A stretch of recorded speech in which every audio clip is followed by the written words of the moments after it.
నాకు లేదు, అంత అవగాహన కూడా నాకు లేదు. కాకపోతే పెద్ద నాయకులు అనేక సందర్భాల్లో ఒత్తిడికి గురైనటువంటి విషయాలు చరిత్రలో మనం చూసినాం. ఇవాళ అదే జరిగిందని నేను భావిస్తున్నా. ఒకటి. రెండు, నేను ఈ లేఖ అనేటటువంటిది రిలీజ్ అయిన తర్వాత ఎప్పుడు కేసీఆర్ గారికి కొంచెం ఇబ్బంది జరిగినా, అది కాళేశ్వరం కమిషన్కి వారి పిలుపుకొచ్చినా, 2 సార్లు వారు యశోద హాస్పిటల్కి వచ్చినా, నా చిన్న కొడుకు అమెరికాకు తీసుకెళ్లే సందర్భమైనా నేనే వారి దగ్గర పోయినా. నాకేం బేషణం ఉంటుంది, ఆయన మా నాన్న కదా. నేను పోయిన తర్వాత ఈ దుష్ట చతుష్టయం ఏదైతే ఉన్నదో, ఈ ఇద్దరు 2 గ్యాంగులు ఏవైతే ఉన్నాయో, అక్కడ జరగనిది జరిగినట్టుగా మీడియాలలో విచిత్రమైన వార్తలు రాపించారు. ఎంత ఘోరం అంటే, నేను నా కొడుకుని తీసుకపోతే నన్ను గన్మెన్లు రాలేదట. జరుగుతుంది అని ఎక్కడన్నట్ల. ఇటువంటి అన్ని మెయిన్ స్ట్రీమ్ పత్రికలు రాస్తాయి. మరి విచిత్రం నాకు అర్థం కాదు. మెయిన్ స్ట్రీమ్ పత్రికలు అనేటటువంటి ఇట్లాంటి వార్తలు మరి ఆడ ఎవరు లేని కూడా లేరు. ఎవరు చెప్పిరు, ఎందుకు రాపిచ్చిరు?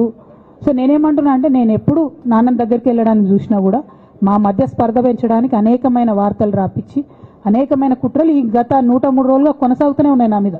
కానీ అంతకుముందు కూడా జరిగినాయనేదే నేను చెప్తున్నా. అందులో భాగంగానే రాఖీ రోజు కూడా ఒక 24 గంటల ముందే నేను అన్నకు కూడా మెసేజ్ పంపిన. అన్న రేపు రాఖీ ఉంది, నేను వచ్చి కడతాను, మీడియా లేకుండా వచ్చి కడతాననే మెసేజ్ పంపిన. బట్ అన్న బిజీగా ఉండే ఎక్కడికో వెళ్ళిండ్రు, నేను అర్థం చేసుకున్నాను. అందుకే వెళ్ళి రాఖీ కట్టలేకపోయినాను. సో నేను నా వైపు నుంచి ఎక్కడ కూడా కమ్యూనికేషన్ చేయడానికి ప్రయత్నంలో లోపం జరగలేదు.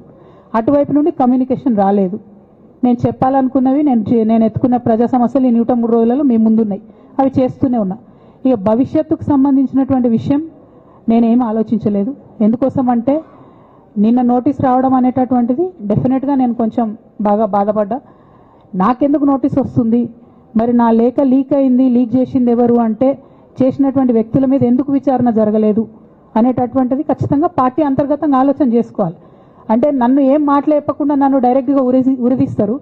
నేను ఎవరి మీద అయితే కంప్లైంట్ చేసినో కనీసం వాళ్ళను అడిగినరా, అడగలేదా, చర్యలు తీసుకున్నారా, తీసుకోలేదా, ఏమీ చెప్పకపోతే, ఆ మాత్రం అంతర్గత ప్రజాస్వామ్యం లేకపోతే బయట ప్రజలకు మనం ఏం చెప్తామన్నది నా ప్రశ్న.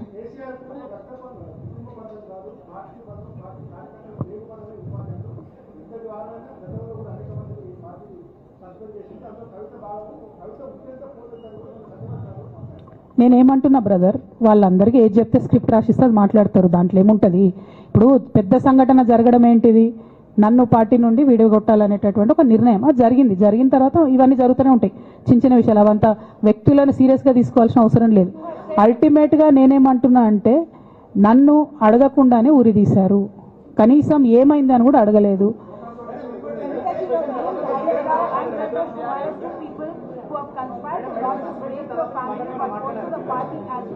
But this has also been portrayed as a succession battle, that your father actually chose your brother as a political heir, and that you want space in the political party as a leader, and that's the reason why you started making this kind of reverse statement. Madam నేనేమంటున్నా తీసాను madam, నేనేమంటున్నా అంటే,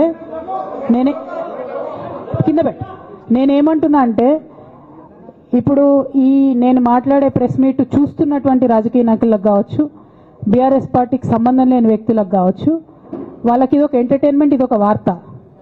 కానీ నాకు నా life, మా BRS party కార్యకర్తలకు వాళ్ళ లైఫ్. సో నేను చాలా తీవ్రమైనటువంటి బాధలో గంభీరంగా ఉండి మాట్లాడేటటువంటి ప్రయత్నం చేస్తున్నా. నేనేమంటున్నా అంటే కుటుంబంలో జరిగినటువంటి అనేక అంశాలను నేను చెప్పను కూడా.